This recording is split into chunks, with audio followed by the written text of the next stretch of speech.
আসসালামু আলাইকুম, কেমন আছেন সবাই? আমি আলহামদুলিল্লাহ ভালো আছি।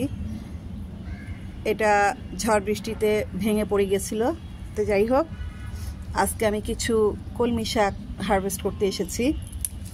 তো কলমি শাকগুলো বেশ বড় সড়ো হয়েছে, অনেক বড় হয়ে যাচ্ছে। তো বেশি কলমি শাক বেশি বড় করা ঠিক না, যত কাটবো তত ডগা ছাড়বে। এই কলমি শাকগুলো রোজার আগে বীজ ফেলেছিলাম, সেখান থেকে চারা হয়েছে। আবার রোজার সময়ও কিছু বীজ ফেলেছিলাম।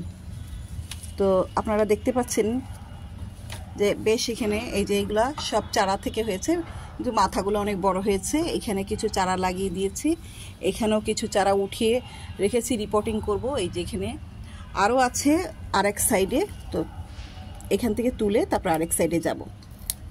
এই যে মাথাগুলো কেটে নিলে কি হয়, বিভিন্ন গাঁট থেকে আবার নতুন করে বের হয় এবং এক সপ্তাহের মধ্যেই খাওয়ার উপযোগী শাক হয়ে যায়। কলমি শাক আর পুঁই শাক মাথা যত কাটা হয় তত ডগা ছাড়তে থাকে, এবং মাথা না কাটলে সে বড়ই হতে থাকে, লম্বা হতে থাকে, কিন্তু খাওয়া মতো অবস্থা থাকে না। যত বড় হতে থাকে তত চিকন পাতা আর চিকন ডালপালা হতে থাকে। আমি সাইড দিয়েও কিছু পাতা উঠিয়ে নিলাম, এটা সরিয়ে ফেলি। এখন আমি এইখান থেকে নিব।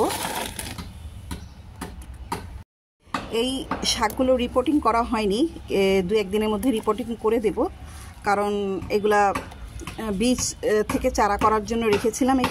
এখানেই বড় হয়েছে, সময় পাই নাই। তো দু একদিনের মধ্যে এগুলো রিপোর্টিং করে দেব। মাথাগুলো কেটে নিলাম, মাথাগুলো কেটে নিলে আবার নতুন করে মাথা বের হবে। মাশাআল্লাহ। তাই নিজের হাতে গাছ রোপণ করবেন, শাক সবজি রোপণ করবেন এবং একটু ফ্রেশ খাওয়ার চেষ্টা করবেন, পরিবারের চাহিদা পূরণ করার চেষ্টা করবেন। তো দেখবেন আপনি একটুখানি করবেন, এর মধ্যে থেকে যেই আনন্দটা পাবেন, দেখবেন আপনাদের আগ্রহ আরও বেড়ে যাবে। তখন আরও নতুন করে কোনো কিছু গাছ লাগানোর আশা জাগবে।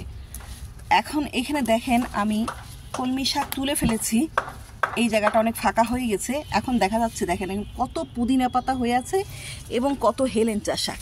এই যে দেখেন অনেক হেলেঞ্চা শাক হয়ে আছে।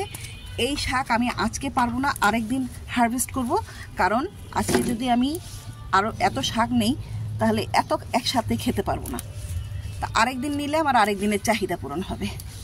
তা আজকে আপনাদেরকে কলমি শাক তোলা দেখালাম। তো আপনারা ভালো থাকবেন, সবাই ভালো থাকবেন, আমার জন্য দোয়া করবেন। আজকে এই পর্যন্তই, আল্লাহ হাফেজ। আজকে অনেকটা শাক তুললাম, মাশাআল্লাহ।